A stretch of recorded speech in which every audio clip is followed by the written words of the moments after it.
Hello. Hi, how are you doing? I'm very good, thank you. How are you? Welcome to Single Parents Hub. Thank you. And you are quite regular here, so thank you for coming again. And I know we talked before, but we have such a high demand because everyone seems to have the same problem that what can they do with their teenager? And it seems to be, Mm. ongoing battering. So we have a very high demand to asking you to come back and share with us more on how to deal with their teenager and create the harmony in the household. It's always a pleasure, Tarini. Thank you very much for your invite. Excellent. So let's jump into the question, the topic that everyone really keen to know how to deal with the teenager. So the first question, I just curious, why teenager argue so much? Okay, so this is a very natural process. I think that I have shared this diagram with you before, but I'm going to do this again. Okay. This is when our child comes to our life. Obviously, this is what it looks like. A fairly steady development. Of course, with some ups and downs, but it's fairly steady. Yes. Now, when our teens become teens, it's not that stable anymore. This is how we can Oh express what my is God. happening. Why is it happening, first of all? It is happening because of the changes in brain, changes, the so-called hormonal soup, body changes in the body, and all of this is very natural. All of this is happening because our teens are becoming more independent. They Yes. yearn for independence. And what is happening with us? We parents, we throughout this period of time when this before our children become teens, we developed a comfort zone. Okay. And we know more, how to move in there, how to communicate with our children. We have Yes. learned the language of our children. And then when teens are becoming they're becoming teenagers, suddenly they are expanding, they push all the boundaries, and our comfort zone is here, Yeah. and where we should operate is really here. So we parents, we have to learn how Yes. to deal with the teenagers. So you see, this is all is natural. However, it is natural. However, sometimes I'm getting questions. So shall I just let the anger go? Shall we just avoid all these argument?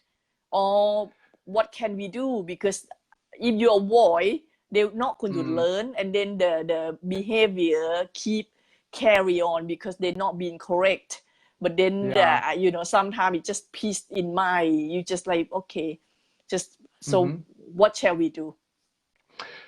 You see, I would say in some situations, yes, avoid the arguments. Don't. But in some situations, really, argument is inevitable, and Okay. argument is good in that sense that it helps our children to develop, to become more independent. Okay. So, and for example, but what is very important is how to handle an argument. This is a very important thing. So again, I'm coming back to this comfort zone of our parents. Yes. And then suddenly our child is behaving somewhere, behind, out of the borders of this comfort zone. And we really don't know how to, we panic. We don't know how to respond. We're still using tools from this little comfort zone when our children were smaller. So now, when our comfort zone is being expanded by our children, by our teens, we really need to learn how to handle arguments. Yes. So there are quite a few steps how to handle an argument. But I would say a few things that we parents should remember that may help us. Listen. Yes. Listen to your teens. What I mean, don't listen not only to the words, but also listen to the emotions. Yeah. So look at your teen's body language. Read between the lines of the words. Another thing is express your emotion in a very peaceful manners, very assertive manners. Yes. And like really listen to your teen. Listen to your teen. It's very important. So these are quite just a few elements how to handle the argument. Yeah. Last month, you kindly came to our Single Parents Hub workshop and share with many family on, how to create a harmony in the family, having the children, not children, I mean teenager children at home. And one technique that you teach us, if you don't mind share a little bit, you saying that before we react, we should like pause and stop, so we know kind of just response, because sometimes we haven't filtered our own emotion, so we respond like the animal. What you say is like a basic instinct. You just respond survival rather than coming from the parents or more intellectual mode. Would you mind share a little bit on that, please? Yes, of course. Okay, our brain is a very complex thing, and at the very back of our brain there is a part, I think it's got amygdala, and this part of the brain looks exactly like the brain of our pets, like our dogs or cats. What it means? It means that this brain is providing us with with instincts.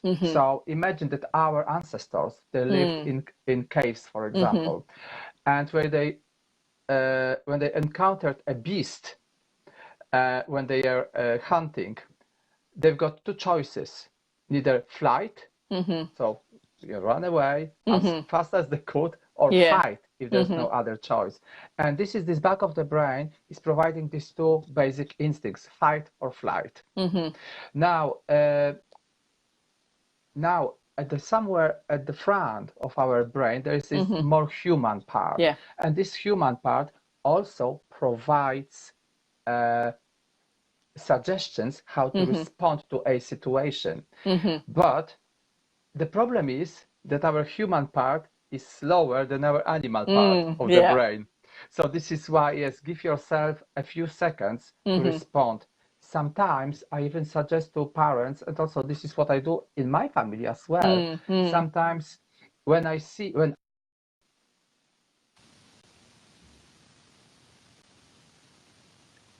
Okay, it looks like we lost Sebastian. I'm sure he will find his way back. So what he suggests back when he have the workshop with us is that, that we should pause ourselves a few seconds. Yes, I'm back. Okay, excellent. It wasn't the flight response, no. You just show example, just click off. Yeah.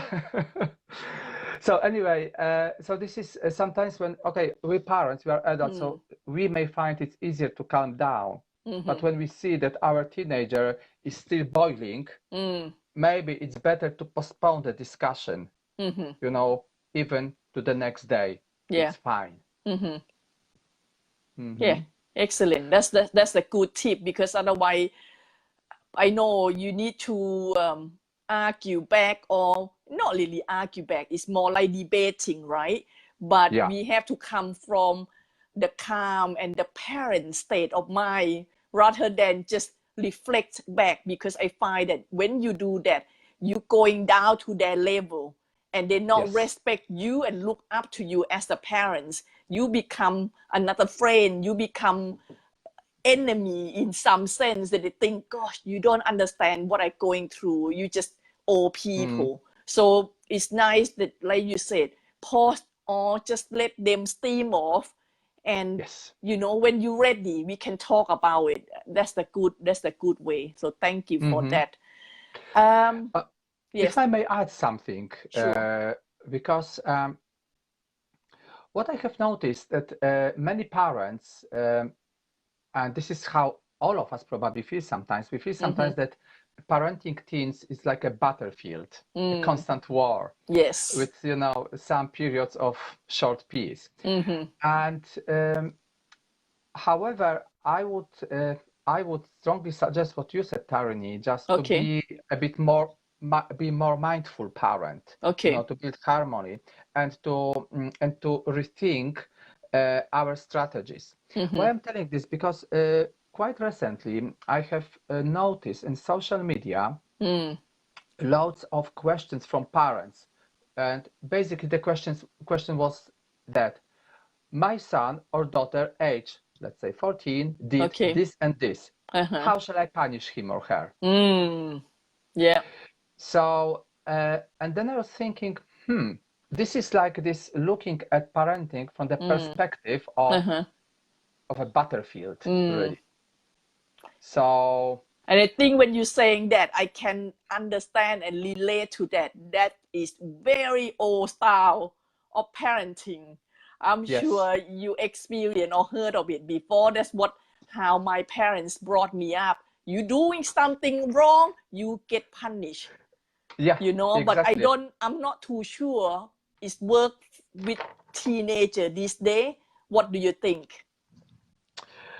Okay, I'm going to give another tip if it's okay. Okay, sure.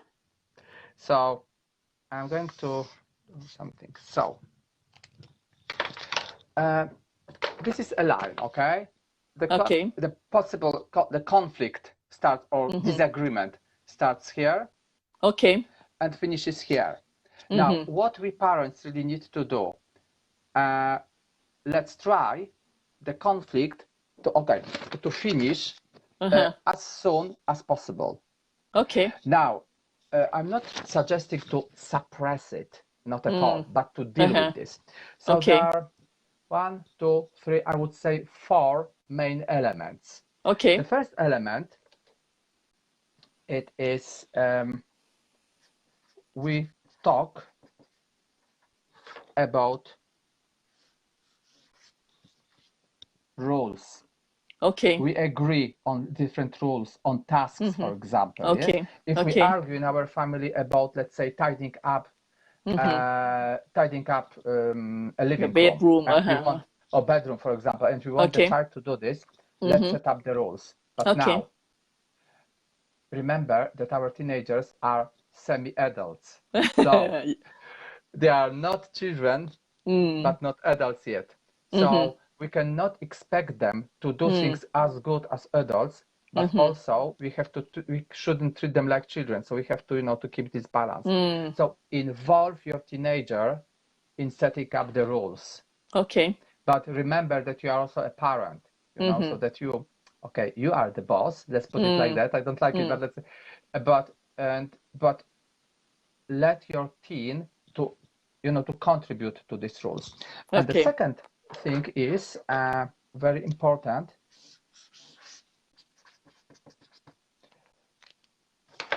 Think about rewards. Okay.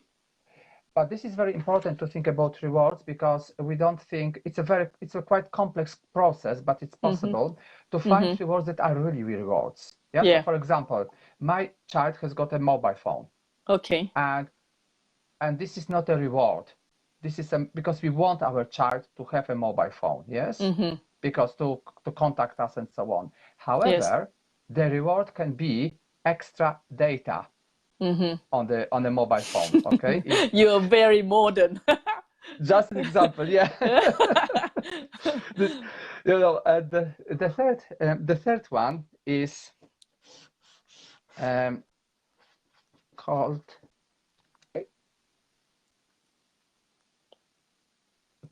consequences. So not punishment, but consequences, because it's more, it sounds more adult-like. And at the very last, and also speak with your teen, make sure that you too contribute to the rewards and rewards and the consequences. And the last element is a contract. Okay. Some parents would like to sign a contract. Whoa. But some parents, they don't. But also ask your teen, because I have clients that they didn't want to sign, the parents, they didn't want to sign the contract, but then they asked their children, would you like to sign the contract or not? Or should it be just verbal agreement? And the children, some of them were so excited that they wanted to sign the contract. Wow. So ask your child what he or she prefers. So really, this is like, the four stages of creating a good contract. It doesn't need to be big. It has to be very, very short and target something what's really right now very important in your family. When you mention these 4 steps, it's actually you can apply these principles with everything in your life, actually, either in your personal life or business life. First, we have to draw out the rule, right? What can we expect? And then how to support the rule, the consequence, and sign the contract to agree on what you already agree on. That's excellent. Yes, and it's really good. But also, as another thing is very important, that many parents they complain and say, "Oh yes, I tried this contract business; it doesn't work." I said, "All right. So how long did it last?" And some parents tell me, "Oh, 2 days." Some say a week. I think the parent who told me it lasted the longest was a month. And then we started to dig deeper. Why it didn't work? Because the contract was not reviewed regularly. And as you know, in business or it's very important. Sometimes there is, the life is faster than legislation. Yes, so of course. Then it's very important to review the contract now and then. The same with our contract with children. Just review it after a week, after 2 weeks, sit together and discuss it. And you also mentioned I give away too much of your secret, sorry. You also mentioned some things at our workshop last month that the new behavior take how many days? Oh yes, new behavior. It's actually very important to change behavior, to get into a new routine. It takes 64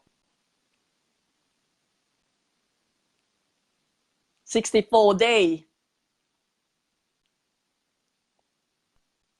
Yes, Sebastian, please now. Yeah, I'm okay. here. Yeah, okay. Yes. Yeah. So over 20 years ago, when I started my teaching career, I was taught that a human being needs 21 days to change habits. But one of the newest research shows that it's 64 days, and you have to do something day by day to change it. Yes. So on top of you should review the contract regularly, you should also enforce and be persistent with your rule and support and encourage the children, the teens to follow the rule, because if we're not consistent ourselves, then the children think you're not serious. So why should I follow the rules then? Yeah, that's very, this is very true. And I'm drawing something here because I would like to show you something. So right now I'm going to use red color for good stuff. What I have drawn, let's call, this is a container, that we look from the it's like a bird's view. A container. Inside, this is our love in our family. Now, what we really need to do, we want to keep this love and our family life as best as possible. Yes. So we don't want this love to to leak outside. So for example, I'm drinking water now, and this water is a very nice glass. It's not cracked, so water is not is not dripping leaking out. Yeah, but also nothing is getting inside. It's not contaminated. Yes, I can keep it very, very close, like this bottle, for example. Yes, I can close it, and it's not going to be contaminated. So now, how to create this container, our family parental container. This is, we can put a few, it's going to be a very quick drawing. Yes, while you're doing that, I just want to welcome Mike Smith to Single Parents Hub, and Mike also got teenager, teenager, what shall I say? It's not a boy, teenager, male children, basically. So, for example, I will just put it here. Oops. And so on. So have a look. So for example here, and here there are little bricks. And all these bricks are very important. For example, contract, rewards, the way we approve our children. Also, we talk about timing, you mentioned before. So all of these, so many elements, we make sure that we keep this container of love full and not contaminated. The worst thing that is happening to parents, I think, is that we contaminate this family life with guilt, uncertainty, and with fear. And this is what is actually very common among the parents of teens nowadays. Yes, and, especially I can say that as the single parents, sometimes guilt and fear play a big major part, because we feel that, you know, you have to be both mom and dad. So sometimes you kind of slack and let them get away with a lot of things because you're thinking, well, but he hasn't got enough time to other partner, other parents. So that would make up to it. Yes, that's very true. That's very true. This is how it is happening. Yes. So yes. So can I reveal my gift for for the parents from Single Parents Hub? That would be great. Yeah, thank you for coming, and then you still want to give us more gifts. So I'm so happy. Yes. Okay, so what I offer to any parent from Single Parent Hub a 45-minute free phone consultation. And during this phone consultation, we can look at your specific issue you've got with your teen, and then I can tell you how I can help you further. But also, in each of these, you will leave this free consultation with at least one of those bricks that will help you to keep your container of love full. So this is what I offer. So please contact me or contact Tarini, and then we can arrange the day and time of the meeting. Okay, excellent. Thank you very much. Sebastian is one of our Single Parents Hub experts. So what I do, I will put your link for expert page in Single Parents Hub on the comments section, so people can go in there and then see your website and then see your email address, so they can contact you. And this is not only for single parents. If you are parents with teen, you know, you are more than welcome to contact Sebastian. This is all about happiness. So it doesn't matter happiness as a single parent or a normal parents, or like you mentioned before when we had the workshop together, it's not only for parents. If you have relatives, you have your niece and nephew that are teenager, or you actually work and have a contact with teenager, like as a teacher or the carer, more than welcome. Please contact Sebastian, and he's the best at parenting for teenagers. So, you know, please contact him, and I'm sure he'll give you a lot of nugget. Like tonight, we already learned a few things already from you. So thank you very much for coming and share your knowledge with us.